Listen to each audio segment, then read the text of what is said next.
Estamos ao vivo no YouTube. Estamos ao vivo no Instagram, no YouTube, no curso, relançamento, formação de casais. Sejam bem-vindos. Como é que vocês estão? Como é que vocês estão? Tudo bem? Meus caros, é o seguinte. Hoje é a nossa segunda aula. E eu planejei uma aula especial hoje. Uma aula que vai requerer alguma atenção da parte de vocês. Uma aula que vai requerer alguma tentativa de anotar algumas coisas, porque algumas coisas vão ficar borbulhando dentro de vocês. Algumas coisas a maioria de vocês já escutaram, mas necessitam de serem repetidas. Então faz o seguinte. Preciso que vocês agora parem tudo que vocês estão fazendo e mandem essa live para alguém. Para alguém que você sabe que precisa escutar isso. Não é só jogada de marketing, não. Também, vai. Também é jogada de marketing. Óbvio, eu quero todo mundo aqui. Tá de sacanagem? Mas eu também quero que as pessoas escutem o que eu vou falar aqui hoje. Eu quero ficar aqui pelo menos uma horinha aqui com vocês. Falando sobre um tema que, com toda certeza, todos nós temos alguma opinião sobre. Só que eu quero expor esse tema de uma forma como vocês nunca viram. Eu quero expor esse tema de uma forma a mostrar para vocês que vocês não entendem bem o que de fato é a natureza de uma palavrinha chamada traição. Na aula de ontem, eu expliquei para vocês que, no fundo, a traição é quando eu estou escrevendo a minha história e eu decido pegar a mão daquela pessoa que escreve aquela história comigo e retirá-la dali. Isso é traição. Agora, eu quero explicar para vocês a estrutura do ser humano, do porquê que o ser humano trai. Obviamente que a traição ela tem diversas facetas diferentes. N facetas diferentes. A traição tem 1000 motivos diferentes, mas o centro, ou seja, a substância principal da traição é uma só. É uma mesma substância. E é essa substância que eu queria explicar para vocês.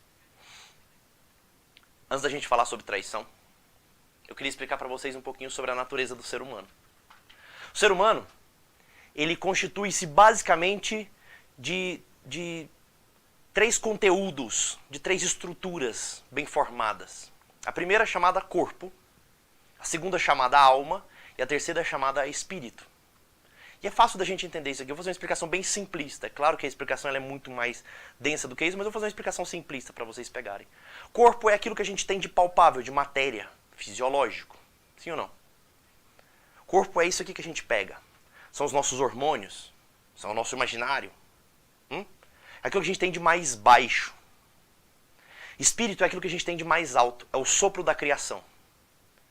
Quando a gente lê o livro do Gênesis, por exemplo, ali tem uma exemplificação básica e interessante sobre o que de fato é o espírito. Deus pega Adão e sopra sobre as narinas de Adão. Aquele sopro é o sopro do espírito, é aquilo que inunda o ser humano. Esse sopro do espírito, ele inunda o ser humano com o próprio espírito divino, com o próprio espírito de Deus. É como se Deus dissesse ali naquele momento, faça-se a vida ali no homem. Inundado pelo espírito e cria-se então essa natureza do espírito no homem. Essa disposição ao homem ao céu. Essa inclinação do homem a Deus. Então nós temos dentro do homem uma inclinação baixa, que é a inclinação do corpo, que leva o homem a se apegar àquilo que é material, e uma inclinação alta, que eleva a percepção do homem a Deus. E nós temos algo que fica no meio dos dois, que articula as duas coisas, que dá o que a gente chama de movimento. Não por acaso, a gente chama isso de alma.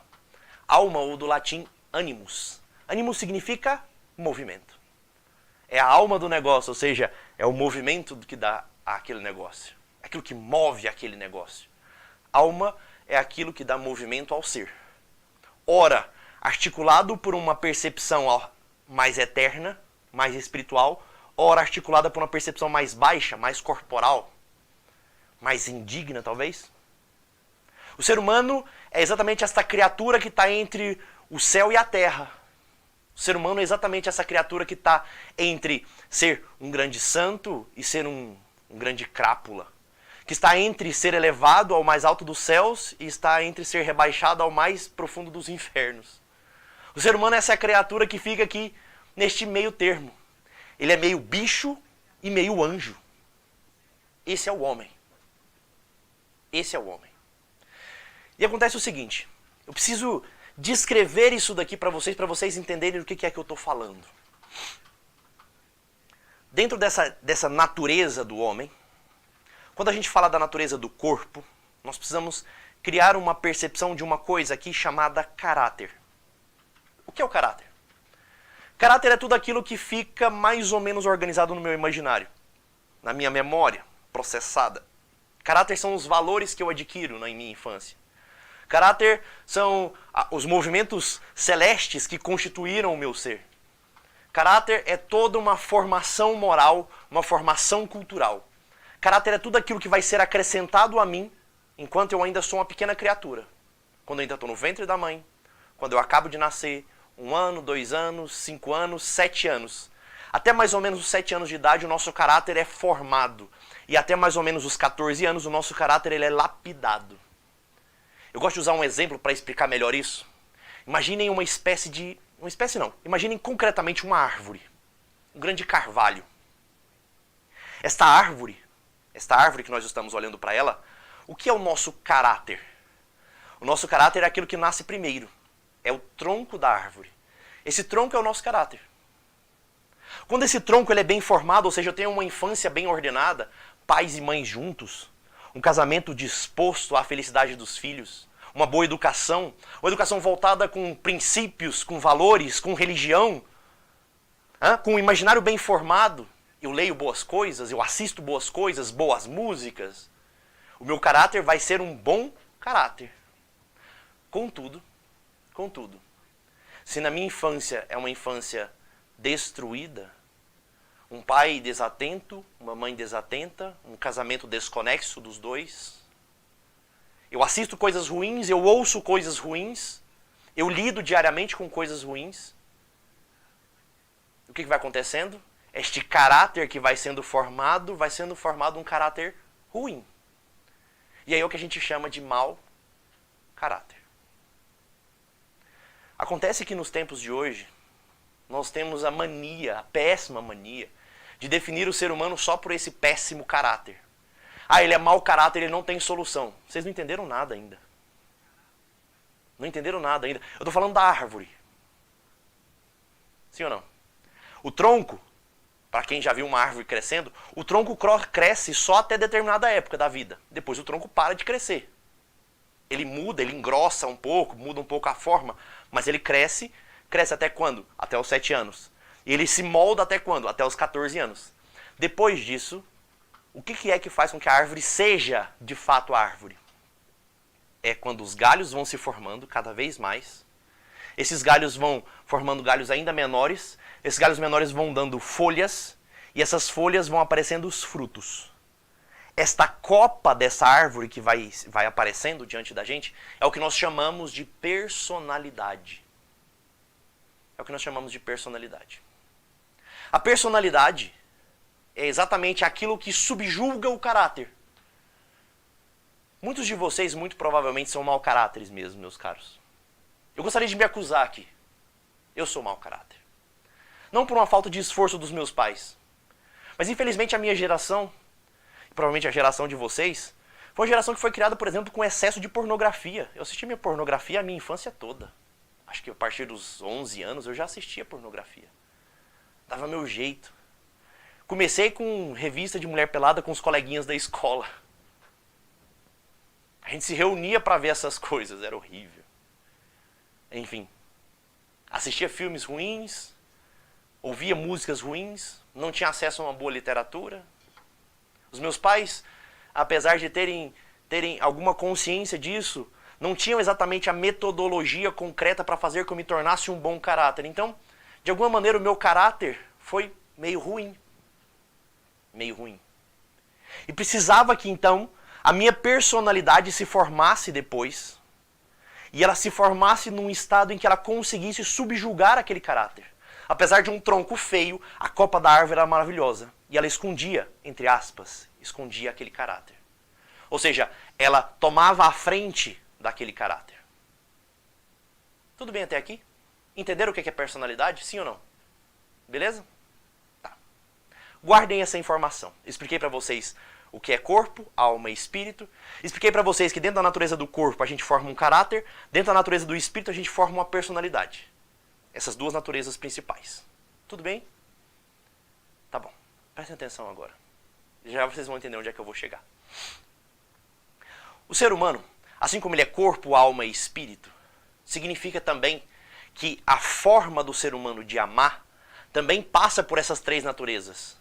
Nós primeiro aprendemos a amar no corpo, depois aprendemos a amar na alma, depois aprendemos a amar no espírito. Jorge, como assim? Não estou entendendo. Como é que a gente aprende a amar no corpo?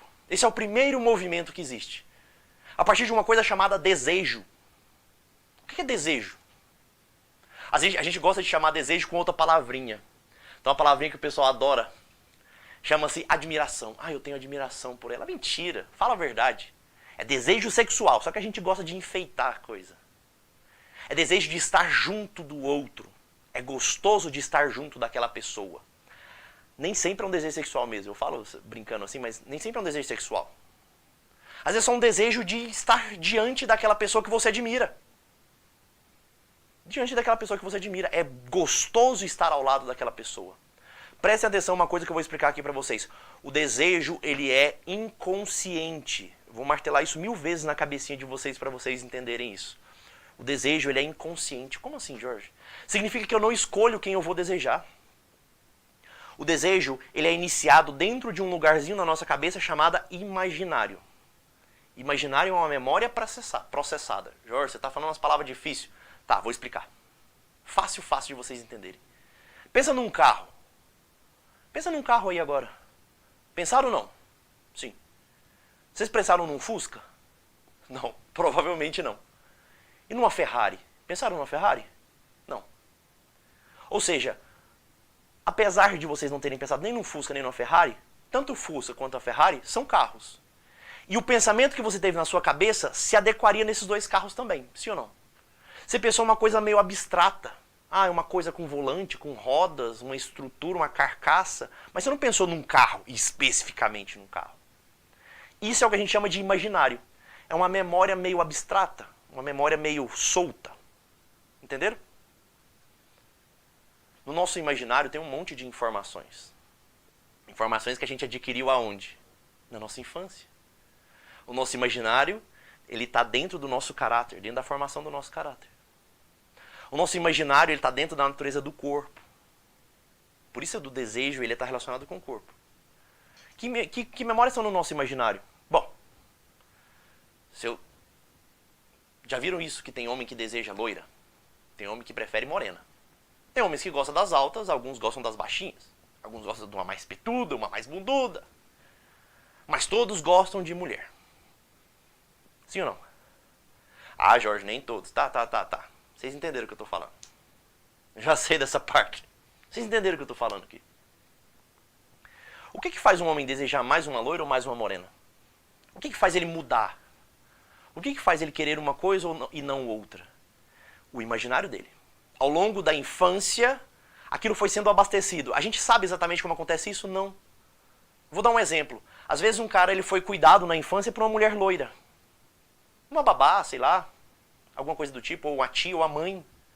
E aquela mulher cuidava dele e fazia com que ele sentisse alguma forma de prazer, fazia uma cosquinha, fazia uma brincadeira. E aquilo gera nele uma percepção de que loiras geram desejo. E ele cresce com esse pensamento na cabeça. Ele não sabe de onde isso veio. Ele não faz ideia. Ele simplesmente deseja. Entendam isso. O desejo ele é inconsciente. Ele é fruto do nosso inconsciente. Eu não escolho quem eu vou desejar. Mas tem símbolos. Símbolos. O que eu falei do carro lá é um símbolo. Tem certos símbolos que já são mais ou menos ordenados. Por exemplo, tem certos símbolos que são próprios das mulheres. Tem certos símbolos que são próprios dos homens. É aqui onde entra aquela coisa que eu vivo falando para vocês. Um homem que não tem jeito de homem, que tem jeito de menino, ele é um Enzo. Ou seja, ele perde os símbolos de masculinidade. Ele não é um cara forte, grande, responsável, né? Um cara que defende, um cara que protege, um cara que provê a casa. Não, ele é um moleque, ele é um menino, ele é fraco, ele é... Enfim.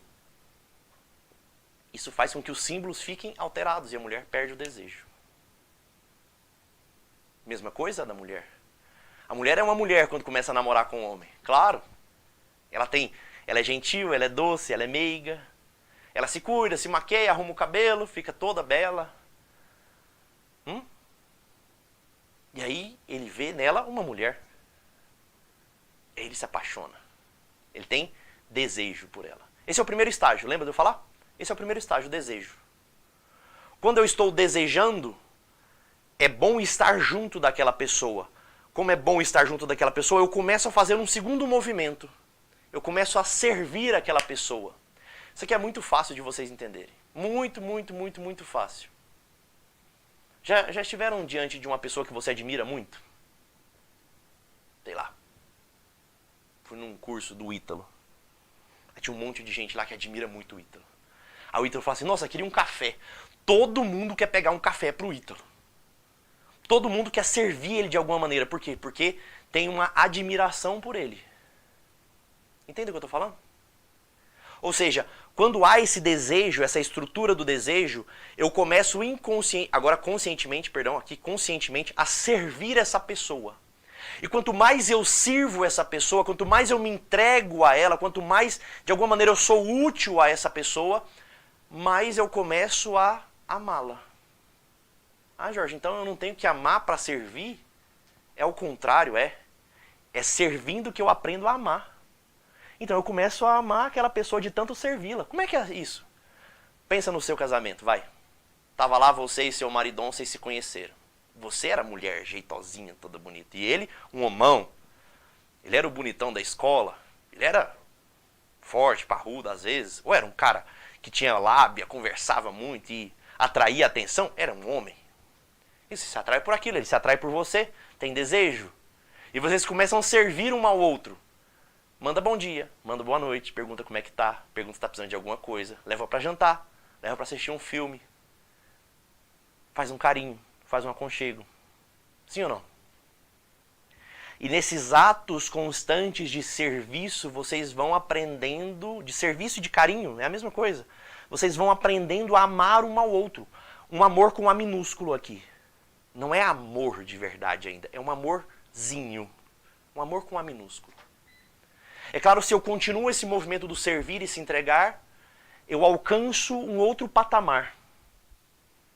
Aquele amor transborda de alguma maneira e eu sinto que está na hora de eu me entregar totalmente àquela mulher. Eu sinto que está na hora de eu me entregar totalmente àquele homem. Então ambos sobem ao altar e fazem uma jura diante do verdadeiro amor. Esse sim, com A maiúsculo. Diante do amor verdadeiro, Deus caritas est, ou seja, Deus é amor. Diante deste amor. Diante do verdadeiro amor, vocês fazem uma jura matrimonial. E aí, fazem aquela jura matrimonial. Enfim, conclui-se o último amor no espírito. Entenderam isso? O desejo é o amor no corpo, a admiração. O amor afeto, o amor com A minúsculo, é o amor na alma, em atos, serviço, entrega, movimento. E o amor com A maiúsculo é um amor no espírito. É um amor dilatado. É um amor sacramental, é um amor que não morre. Essa é a estrutura do amor no ser humano. Certo? Agora, o que acontece? Prestem bastante atenção. O que acontece quando este ser humano, este mesmo ser humano, ele não tem uma personalidade bem formada? Ele não amadureceu. Desculpa ser sincero, a maioria de vocês está nesse caso. Ele não amadureceu ainda. O que significa que ele ainda está muito modulado pelo caráter. E aí vocês se casaram. Você e sua esposa se casaram. Bom, tá ótimo, o casamento tá indo tudo bem. Só que de repente acontecem alguns vieses.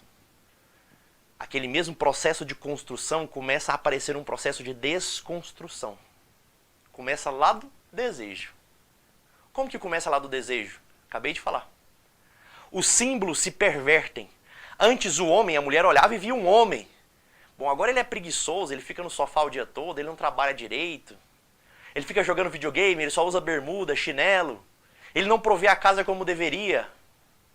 É preguiçoso, é reclamão, tudo reclama. Poxa, mas é o trabalho dele. Mas reclama de tudo, o tempo todo. É um homem ainda menino.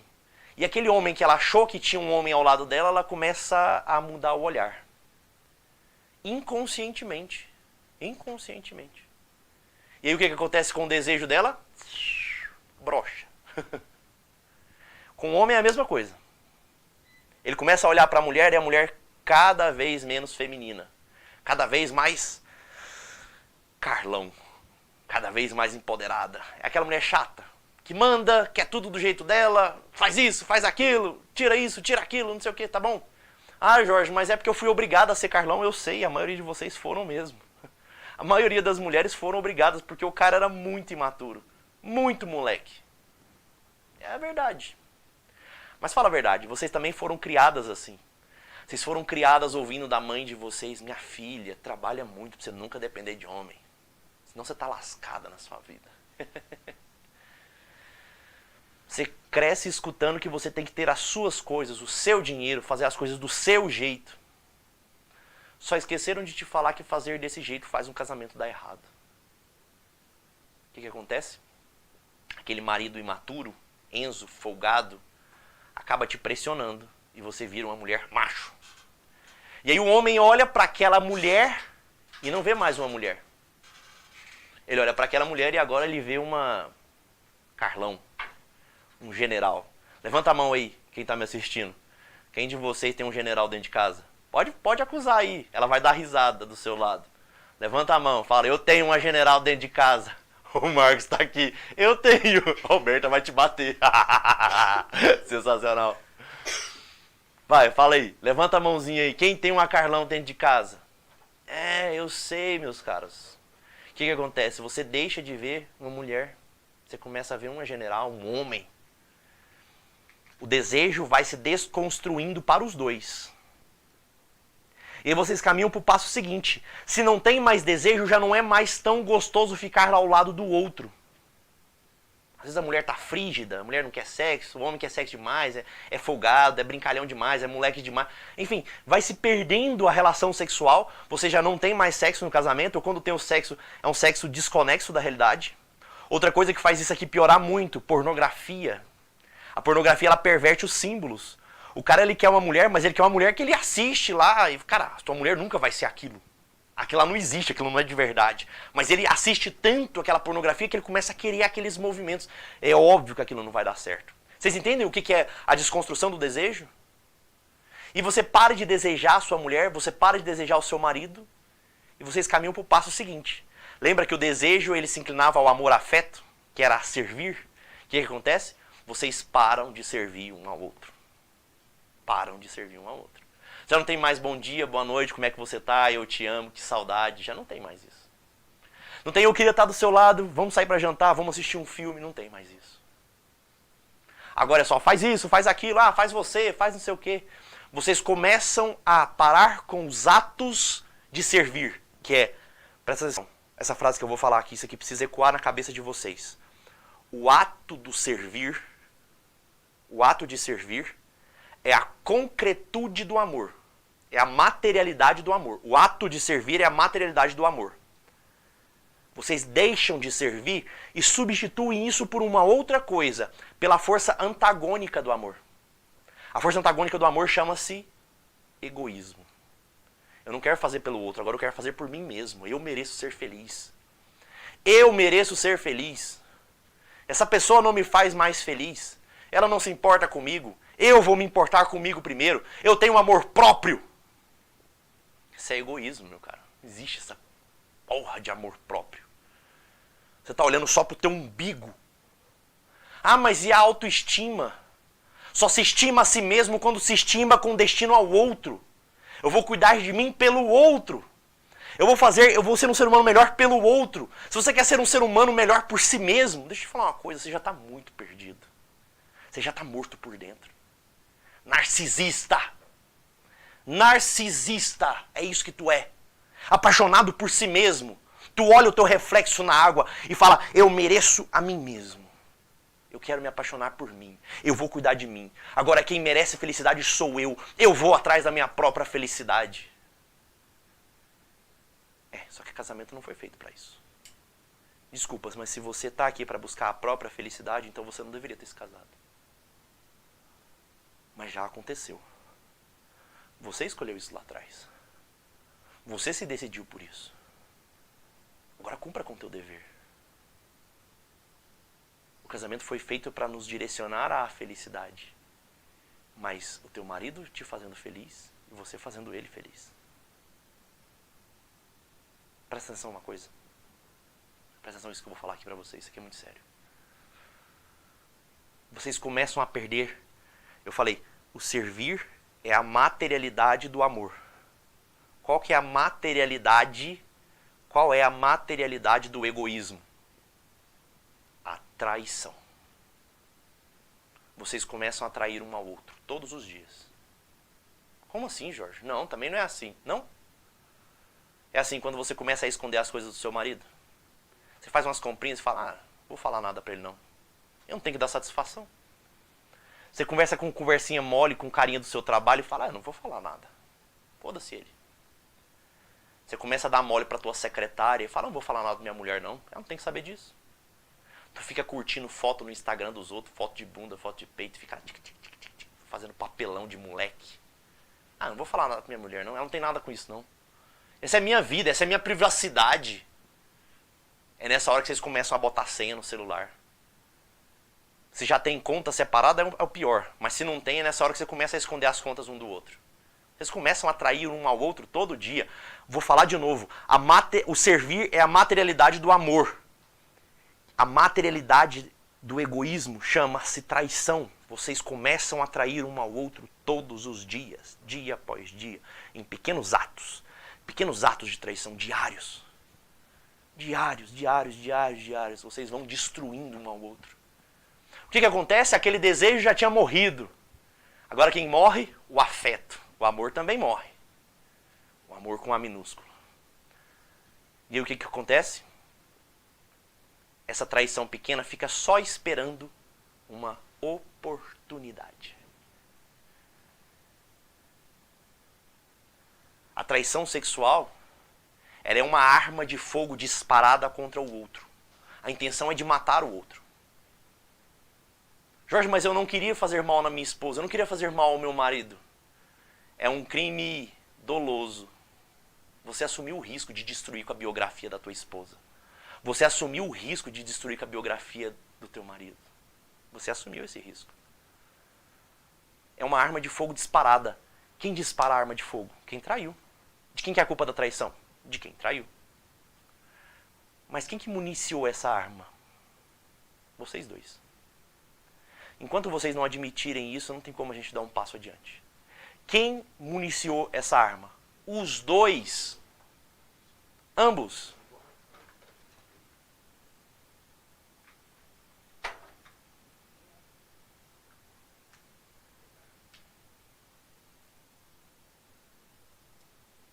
Só um minuto.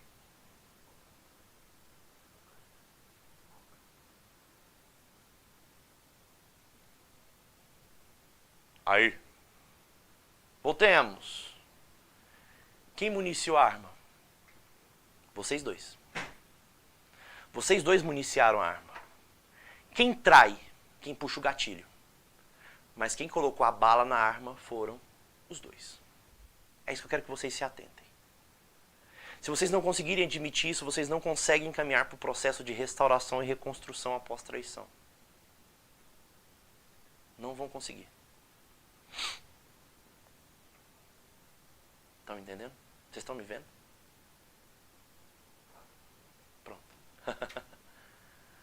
Entenderam? Presta atenção aqui, isso é coisa que eu vou explicar aqui pra vocês. Quem trai, trai pelo quê? Trai porque é mau caráter. Sim. Sim. Com absoluta certeza, trai porque é mau caráter. O que é ser mau caráter? Significa que ele tem um caráter ruim e que ele não tem uma personalidade desenvolvida. A personalidade daquela pessoa ainda não é robusta para aplacar aquele mau caráter.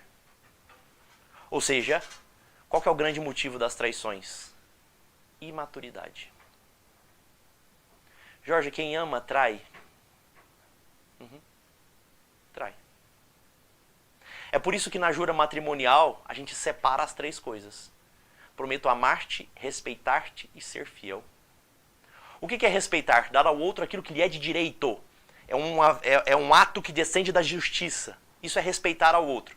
Por exemplo, quando o homem passa a senha do celular dele para a esposa, ele está amando a esposa? Não, ele está respeitando ela. Isso é o mínimo, é a obrigação dele. Entenderam isso ou não? Quando a esposa faz um jantar para o marido, o que ela está fazendo? Ou quando o marido faz um jantar para a esposa, ele está amando? Ainda não. Ainda está só respeitando. Eu acho o máximo quando as mulheres falam assim para mim: ah, Jorge, eu estou tentando amar o meu marido. Eu fiz até um café da manhã. Tu está respeitando o teu marido. Ah, Jorge, eu estou tentando amar a minha esposa. Eu fiz até um café da manhã para ela. Sei lá, eu fui fazer umas comprinhas com ela. Cara, desculpa te ser sincero, mas assim, isso não é amor ainda. Isso é só respeito. Você está dando a ela que já é de direito dela. Enquanto esposa, enquanto marido. Amar é fazer aquilo que você não quer fazer em absoluto. Algo que você não tem obrigação nenhuma de fazer e você faz pelo simples fato de fazer o outro feliz ou pela salvação dele. Aquela mulher que acorda 3 horas da manhã para rezar pelo marido para ele voltar para casa. Isso é um ato de amor. Aquela mulher que recebe o marido em casa sabendo que ele está voltando da casa da amante. Ele recebe e ela acolhe ele e ela faz um prato de comida para ele e ele faz um carinho. E ela diz a ele: volta para casa. Isso é um ato de amor. Aquele marido que fez muita coisa errada, mas está tentando reconstruir o casamento dele. E ele reforma a casa, ele cuida das coisas, ele compra umas coisas novas para poder agradar ela. Ele começa a fazer coisas inimagináveis, ele começa a se doar todos os dias, ele tenta ir para a academia para ficar melhor.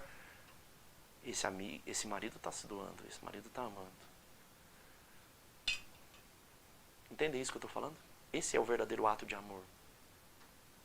Em concreto. É isso que eu quero que vocês tenham a percepção real. Esse é o verdadeiro ato de amor. Quem ama, trai. Eu sempre dou o exemplo de Pedro. Algumas pessoas me perguntaram hoje na caixinha. Quando eu falo de traição, eu preciso me lembrar do beijo de Judas. Desculpa te falar isso, mas você está muito perdido, está muito errado. A traição ela tem muito mais a ver com a traição de Pedro. Muito mais a ver com a traição de Pedro. Em que sentido, Jorge? Pedro amava Nosso Senhor? Claro que amava. Claro que amava. Pedro era um homem muito melhor do que eu ou você. Não foi por falta de amor que Pedro traiu. Pedro trai por medo, desesperança, imaturidade. Imaturidade. É por isso que, se vocês entenderem a estrutura mesma da traição, vocês conseguem entender o porquê que é que eu falo certas coisas, eu ensino certas coisas. Jorge, como é que eu resolvo uma traição? Primeiro, reordenando os símbolos. A mulher deixando de ser Carlão, o homem deixando de ser Enzo, ele voltando a ser um homem de fato, ela voltando a ser uma mulher de fato. Para que isso comece a reordenar o desejo. Outro passo, aprender a servir ao outro.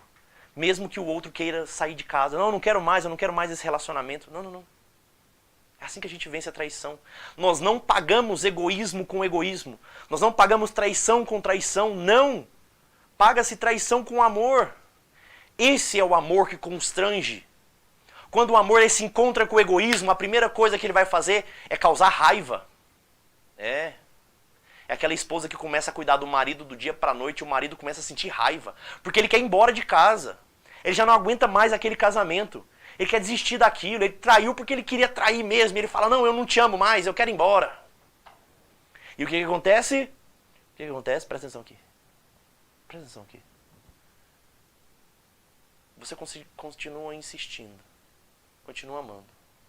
E você ama de novo, e de novo, e de novo, e de novo, e de novo.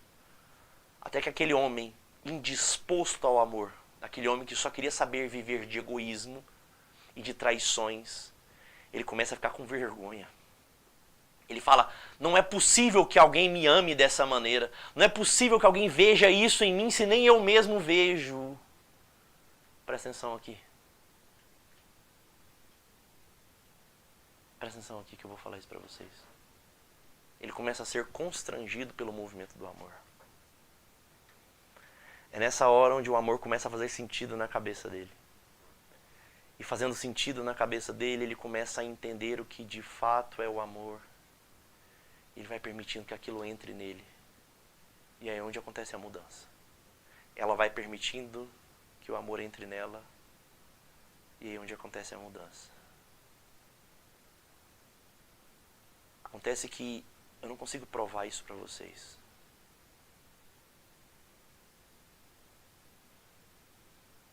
Como todas as coisas do cristianismo,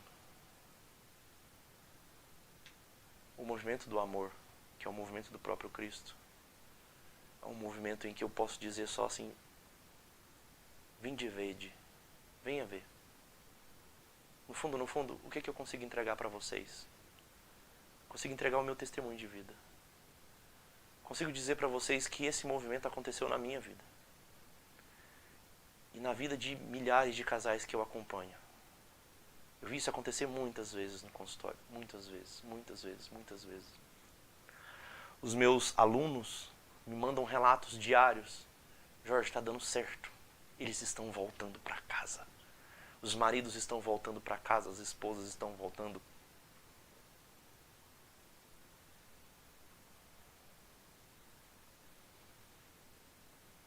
O beijo de Judas, a traição que não tem resposta, é a traição daquele que acredita que o amor não consegue vencer. Alguém me perguntou, traição tem a ver com Judas? Não. Quando eu olho para uma traição e digo, é o fim, a traição venceu, o mal venceu, o egoísmo venceu, esse é o olhar de Judas. Judas, ele podia ter olhado para o nosso Senhor mesmo depois de tê-lo entregue. Mesmo depois de tê-lo entregue. Tem uma cena naquele filme A Paixão de Cristo. Para quem não sabe, o filme A Paixão de Cristo ele é resultado de visualizações de uma beata chamada Ana Catarina Emmerich. Por isso que ele é tão detalhado, coisas que sequer estão nos evangelhos. E tem uma cena quando Jesus é preso. Os soldados romanos, ainda à noite, da quinta-feira, eles começam a bater nele. E ele cai de um despenhadeiro. Ele estava já amarrado a correntes, ele cai de um despenhadeiro. E ele é pendurado. E quando ele é pendurado, ele olha exatamente para Judas, que estava lá embaixo. Judas olha Nosso Senhor nos olhos. E ele tem a oportunidade de dizer, Senhor, perdoa-me. Ele tem a oportunidade de olhar nos olhos do amor e dizer, eu errei. De dizer, a traição não é o fim. Me perdoa. Eu consigo acreditar que existe salvação mesmo diante do mal, mesmo diante do egoísmo. Mas Judas escolhe olhar para o amor e dizer, você não é capaz de vencer. Eu fui pior do que você é capaz de me salvar. Judas escolhe não ser salvo. Ele decide não ser salvo. É por isso que Judas se enforca. Porque o enforcamento é como se ele colocasse algo que o impedisse de falar, em definitivo. Ele já não pode mais falar. Ele já não pode mais pedir perdão. Ele escolhe isso. Eu sei que tem gente aqui me assistindo agora que está decidindo se perdoa ou não perdoa. O primeiro movimento não é perdoar. O primeiro movimento é entender o porquê que aconteceu. Ele é um homem doente, ela é uma mulher doente. Doente pelo quê? Pelo egoísmo. Doente por um caráter mal formado. Doente por uma personalidade ainda não construída. Por uma imaturidade. Mas tem jeito. Todas essas coisas que eu citei aqui para vocês têm jeito. E principalmente o mais importante, aqueles que têm um olhar mais atento vão entender o que eu estou falando aqui. Eu disse para vocês, o desejo morreu. O amor, afeto morreu. E o amor com A maiúsculo? E aquele amor sacramental? E aquela entrega quando eu olhei nos olhos do meu marido, nos olhos da minha esposa e falei, eu sou seu a partir de agora. Eu sou tua a partir de agora. E o que aconteceu com esse amor com A maiúsculo? Esse não morre. Esse já morreu. Morreu pregado numa cruz. Morreu e ressuscitou. Esse não morre. Isso você pode tentar o tanto que vocês quiserem. Isso não vai morrer. Você pode até sair de casa. Você pode até dizer com todas as letras, eu não quero mais esse relacionamento. Pode. Você pode até se divorciar. Você pode até arrumar outro homem ou outra mulher. Você pode até fazer isso. Mas esse amor nunca vai morrer. Se você se entregou honestamente, biograficamente a essa pessoa, esse amor não tem como morrer. Não tem como morrer. Esse amor vai ficar ali. Esse amor vai permanecer. Vai permanecer te chamando. Alguns vão ouvir. Outros não. Aonde vai estar o resultado final desse chamado? Eu sempre conto isso. Sempre conto isso. Porque eu assisti isso muitas vezes. E eu acho que de todas as coisas, o que me faz fazer esse trabalho que eu faço aqui, são duas coisas. Primeiro, o amor excessivo, o amor quase que violento, o amor excepcional, o amor que transborda, que me obriga da minha esposa. Um amor que me obriga. Esse é um dos motivos de eu estar aqui. O segundo motivo de eu estar aqui foi que eu fui intensivista. Eu falei isso na última aula para vocês. Eu fui intensivista por quase 10 anos. Eu vi gente morrendo todos os dias por quase 10 anos. E haviam algumas pessoas ali que tinham um olhar sereno. E outras que tinham um olhar desesperado. Aquelas que tinham um olhar desesperado era sempre a mesma história. Eu não vivi a vida que eu tinha que ter vivido. Eu resolvi viver pelo prazer. Eu resolvi viver procurando ser feliz, ao invés de fazer o outro feliz. Eu achei que eu não precisava do meu casamento. Eu quis fazer do meu jeito. E existia um outro grupo de olhares. Vou contar esses pacientes. Eu tive um paciente uma vez, eu não vou dizer o nome dele, mas ele já faleceu. A esposa dele foi internada na UTI. Eles deviam ter uns 60 e muitos anos de casado. E a esposa dele foi internada na UTI. E, enfim, ela tinha uma doença muito grave, uma doença cardíaca muito grave. E ela tinha tido um novo infarto. Então ela acabou sendo considerada o que a gente chama de cardioterminal, ou seja, o coração dela já não tinha mais jeito. Só se ela fizesse um transplante, mas ela já tinha, sei lá, 80 e alguns anos, quase 90 anos de idade, então é claro que ela não passaria por um transplante cardíaco. E ela começou a piorar na UTI. Por conta da idade avançada, eu peguei e chamei o marido dela. E ele também já com quase 90 anos de idade. E eu me coloquei diante dele e disse, meu caro, entenda uma coisa. A gente precisa decidir o que vai fazer com ela. Ela está piorando, o que significa que a gente tem que escolher se a gente vai entubar ela, colocar ela no ventilador, sedar, colocar em coma induzido, coloca o tubo e tenta fazer com que ela dure mais algum tempo. Ou se a gente não vai fazer nada, a gente vai fazer um cuidado paliativo para ela. Ou seja, nós vamos dar remédio para que ela não sinta dor, mas deixar com que a natureza siga seu curso. E ele serenamente olhou para mim e disse, Jorge, deixa ela descansar. Nós vivemos uma vida muito boa, nós dois. Nós criamos nossos filhos, criamos nossos netos, criamos alguns bisnetos. E ao final da vida, a mulher da minha vida continua aqui ao meu lado. E ele me disse uma coisa que eu não esqueci nunca mais. Ele disse assim, Jorge, não se preocupa não, daqui a pouco eu vou junto. Já viram essas histórias? Passam muitos anos juntos, um dos dois morre, o outro vai logo em seguida. Foi exatamente assim. Ele falou, Jorge, não se preocupa não. Daqui a pouco eu vou junto. Daqui a pouco eu encontro com ela. Naquele dia a gente começou a fazer cuidado paliativo para ela e ela faleceu no mesmo dia. No mesmo dia. No mesmíssimo dia. Ele faleceu, não me lembro exatamente, mas sei lá, um mês depois. 3, 4 semanas depois, eu não me lembro exatamente. Causa natural. Infartou também.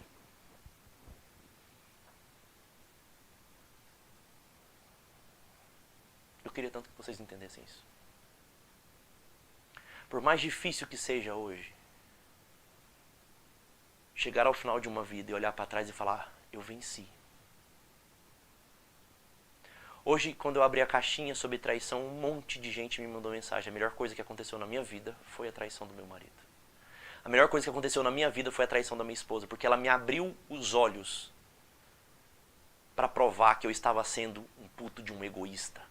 Para provar que eu estava sendo uma grande egoísta, que eu não olhava para os outros, eu queria tudo do meu jeito.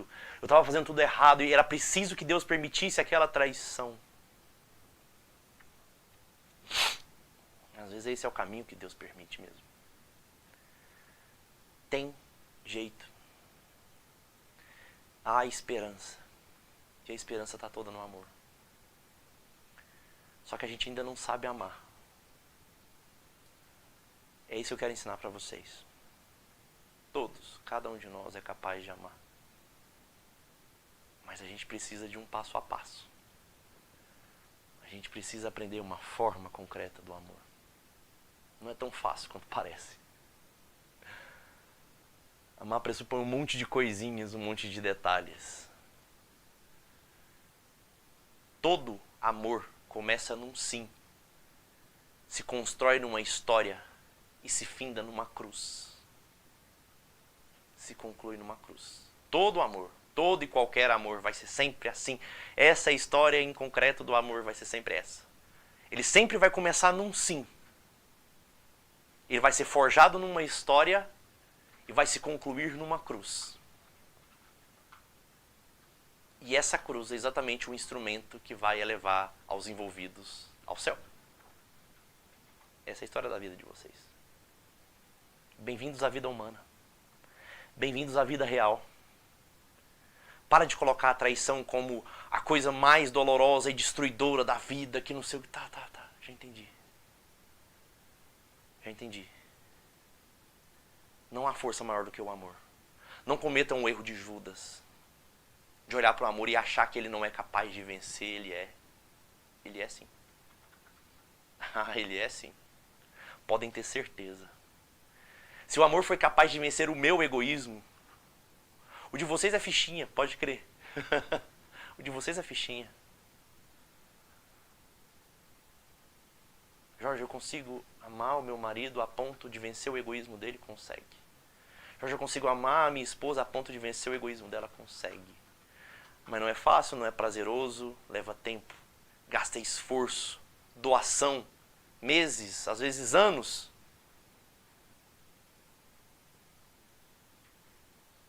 Amanhã eu quero falar com vocês sobre o amor. Sobre, em concreto, o que é o amor e como amar. Tá bem? Compartilhe essa live, vou deixar ela salva. Vai ficar salva aqui no Instagram. Compartilhe com as pessoas que você ama. Compartilhe com as pessoas que você acha que precisam ouvir essas palavras. Entender a estrutura do ser humano. Entender que a gente peca, que a gente cai, que a gente trai por um desejo desordenado, a gente cai por uma falta de servir, um excesso de egoísmo. Mas que o amor não tem fim. O amor com A maiúscula ele permanece. E ele é a única força capaz de reestruturar isso tudo. Jorge, e esse passo a passo, como é que a gente faz? Eu vou ensinar. Dentro do curso Formação para Casais. Formação para Casais é exatamente isso. É um passo a passo. As pessoas que estiveram comigo hoje entenderam como é que eu faço isso no meu consultório. Começaram a entender como é que eu faço isso no meu consultório, na aula que eu dei de manhã no Zoom. Eu quero todos vocês lá. Eu quero todos os terapeutas, psiquiatras, psicólogos, os terapeutas que querem voltar, querem aprender a mexer com famílias, querem aprender a mexer com casais. Eu quero todos os casais que querem reconstruir os seus casamentos. Eu quero lá todos os casais que estão se formando e querem formar um casamento decente. Os noivos que vão se casar. Os namorados que já caminham para um casamento. Aqueles que já se divorciaram. Aquelas mulheres, aqueles homens que o marido, que a esposa estão fora de casa. Eu quero vocês todos lá dentro. Eu sei como fazer. Eu sei como fazer. Deixa eu provar. Tá bom? Essa aula vai ficar gravada num PDF. Quem está nos grupos do WhatsApp vai receber a aula. E essa aula tem esse PDF tem uma senha. Eu escolhi uma senha estratégica. Anota a senha. A senha do PDF da aula de hoje é pudim. Pudim. Metafísico, não, só pudim. A senha é só pudim. Tá bom? Para que vocês possam abrir o PDF. um bônus, um brinde que eu vou dar para vocês. Essa aulinha toda descritinha. Para quem quer ser terapeuta, essa aula é um bálsamo. Isso aqui funciona para quase todos os casos. Você consegue resolver muita coisa com ela. Tá bom? Meus caros, amanhã é a nossa última aula. E amanhã eu quero todo mundo aqui porque eu quero falar sobre o amor. Amanhã é a abertura do Formação para Casais. Eu queria todo mundo lá dentro, mas eu sei que nem todo mundo vai conseguir estar lá dentro. Eu sei. Sabe, eu queria fazer um preço acessível a todo mundo. O preço, pra vocês terem noção, o preço do curso vai ser mais barato do que uma única sessão de terapia comigo. Minha sessão é cara. O curso inteiro já tem mais de 20 horas, ele vai ter mais de 30. Eu tô acrescentando mais um monte de coisas e vocês vão ter direito a tudo isso. E mais algumas surpresas que eu vou revelar só amanhã. Então fica aqui comigo, tá? Me abandona não, pô. Eu espero vocês amanhã. 8 horas em ponto. Eu quero falar com vocês sobre o amor. Beleza? A senha é pudim. Beijo. Fiquem com Deus. E até amanhã. Tchau, tchau.